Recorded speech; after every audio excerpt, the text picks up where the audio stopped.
Qui n'a jamais vu de film mettant en scène des personnes prises au piège par des sables mouvants et être parfois même complètement ensevelies? Cette matière visqueuse qui donne l'impression d'aspirer vers le fond, menant même parfois à une sortie. Alors si j'étais vous, j'éviterais d'explorer les fonds d'un tel endroit. Par contre, je vous invite plutôt à regarder cette vidéo pour comprendre que dans la réalité, les sables mouvants peuvent parfois être plus dangereux que ce que l'on voit dans les films. Est-ce qu'on peut y mourir noyé?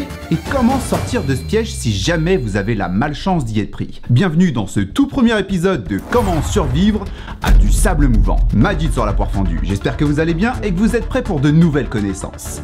C'est parti. Alors, premièrement, quels sont les endroits sur Terre où l'on trouve le plus de sable mouvant? Le désert d'Iran et le Mont Saint-Michel. Ouais, pas besoin de se rendre dans les jungles d'Indiana Jones pour se retrouver coincé dans ces pièges de la nature. Mais même si ces endroits restent les plus réputés, ça ne veut pas pour autant dire que ce sont les seuls où on peut en trouver. Au contraire, en fait, les sables mouvants ne sont pas vraiment spécifiques à une région, mais plus à la composition du sol très chargé en eau. Ce qui fait qu'on les trouvera plus communément proches des lacs, des marais, des rivières et des plages. Alors, le meilleur conseil de survie qu'on puisse vous donner pour sortir vivant des sables mouvants, c'est tout simplement de les éviter. Ouais, ok, je sais, plus facile à dire qu'à faire, surtout quand on sait qu'à la surface, il est pratiquement impossible de les repérer, à moins qu'elles soient indiquées par un panneau d'avertissement. Sauf que là encore, c'est pas gagné. Des touristes qui étaient venus se promener sur une plage en Belgique ont vu sur leur chemin ce mignon petit panneau qui a l'air d'indiquer interdiction de nager. Sauf que vous me voyez venir, le panneau était censé avertir de sable mouvant. Ça. Bon, en même temps, c'est de leur faute aussi, hein. S'ils savaient lire le néerlandais, ils auraient compris que Drijand, ça veut dire sable mouvant apparemment. C'est pourtant simple. Résultat, une personne s'est retrouvée prise au piège, mais heureusement, elle a pu être secourue à temps. Pour comprendre comment fonctionne le sable mouvant, le premier truc à savoir, c'est que la plupart du temps, ce n'est pas juste de l'eau et du sable, hein. Sinon, les plages seraient aussi évitées que les bénévoles sur les trottoirs. Salut, t'as 2 minutes? Non, en fait, le sable mouvant, c'est un mélange de sable, d'argile et de beaucoup d'eau salée. Le truc, c'est qu'il y a très peu de sable dans le mélange. Et ce qui fait tenir l'ensemble, c'est principalement l'argile dont les fibres vont venir s'accrocher les unes aux autres, ce qui va finir par donner l'impression en surface que le sol est solide. Sauf que comme pour un château de cartes, l'ensemble est très fragile et tient à peu de choses. Dès qu'on vient perturber l'ensemble, en marchant dessus par exemple, toutes les fibres d'argile s'effondrent et coulent au fond avec le sable. Donc, même s'il est fragile, au repos, le sable mouvant passe d'un état solide à un état liquide dès qu'il est agité. C'est ce qu'on appelle un fluide thixotrope. Et c'est exactement le même principe que pour un yaourt qui est solide au début, mais liquide dès qu'on le touille avec une cuillère. Et c'est justement ça qui rend le sable mouvant dangereux.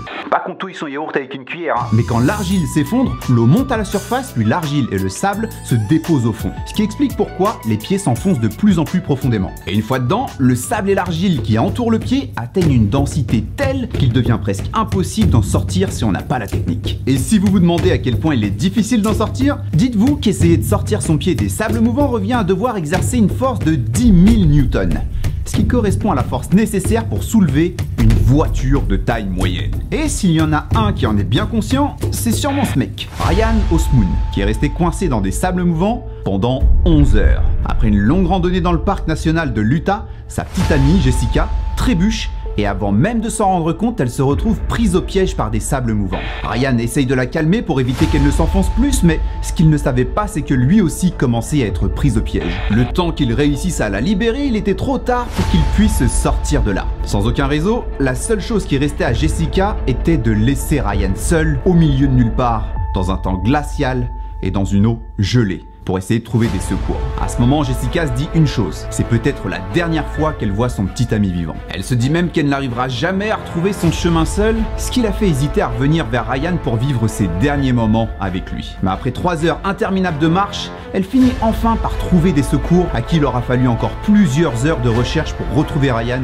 qui était dans un très mauvais état. Il était exténué et souffrait d'une insolation, d'une hypothermie et de quelques blessures. Et c'est seulement après 2 heures de tentatives que les secours ont enfin réussi à le libérer.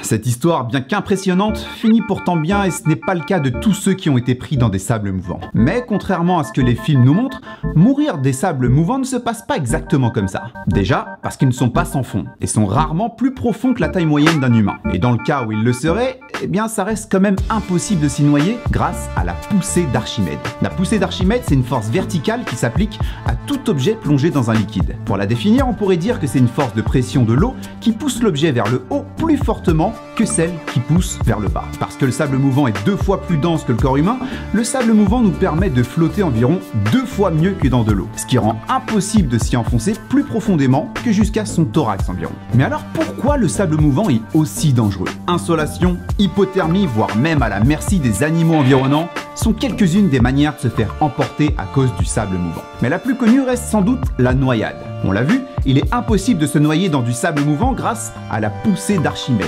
Mais étant complètement bloqué, c'est impuissant que vous verrez la marée haute arriver tout doucement avant de vous emporter. Associez le sable mouvant à la marée haute et vous obtenez un tueur redoutable. Heureusement, vous avez regardé cette vidéo avant votre week-end au Mont-Saint-Michel parce que maintenant, je vais vous dévoiler comment sortir des sables mouvants. Étape 1. Évitez d'avoir un pote t'inquiète je gère à côté de vous. Sinon, il risquerait de vouloir vous faire sortir en vous accrochant à une corde pour vous arracher du piège. Et il y arrivera, il n'y a pas de souci, mais juste pour la moitié du corps. On l'a vu tout à l'heure, en marchant sur le sable mouvant, on a séparé l'eau du sable et de l'argile qui rend le mélange hyper visqueux à un tel point qu'il agit comme une ventouse super puissante qui retiendra le corps enfoncé. À partir du moment où on comprend ça, on sait qu'il faut absolument trouver un moyen de réintroduire de l'eau dans le piège. Ce qui nous amène à notre étape 2. Faire de petits mouvements de cercle avec ses pieds pour liquéfier le mélange. Bon, le problème en faisant ça, c'est qu'on risque de mettre encore plus de pression sur l'autre pied qui s'enfoncera alors plus. Étape 3. Pour éviter de s'enfoncer, il faudrait alors s'allonger sur le sol pour, d'une part, répartir la surface de pression et empêcher au maximum de couler, et d'autre part, permettre à votre pied de sortir en évitant que l'autre ne s'enfonce encore plus. Étape 4. Il ne vous reste plus qu'à ramper jusqu'à une surface ferme. Avec beaucoup d'efforts, vous arriverez alors enfin à vous sortir de ce piège.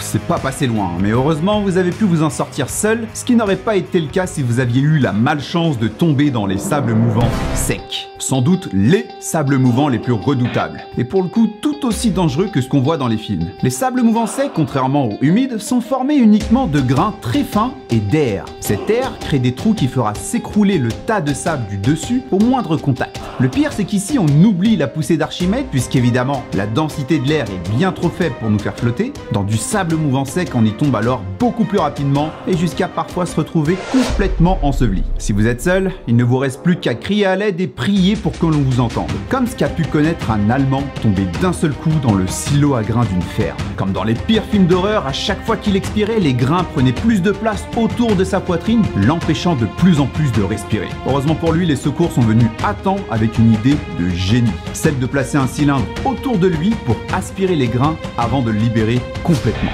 Je sais pas pour vous, mais quand j'ai lu cette histoire, ça m'a rendu un peu plus claustrophobe. D'ailleurs, dans cette série, on risque de beaucoup de parler de phobie, donc je serais curieux de savoir si vous en avez une. Dites-le moi en commentaire. En tout cas, c'est tout pour cette vidéo. J'espère que vous avez aimé ce premier épisode de Comment survivre. Si c'est le cas, faites-le moi savoir en commentaire et j'en ferai d'autres. En attendant, on se dit à bientôt pour de nouvelles connaissances.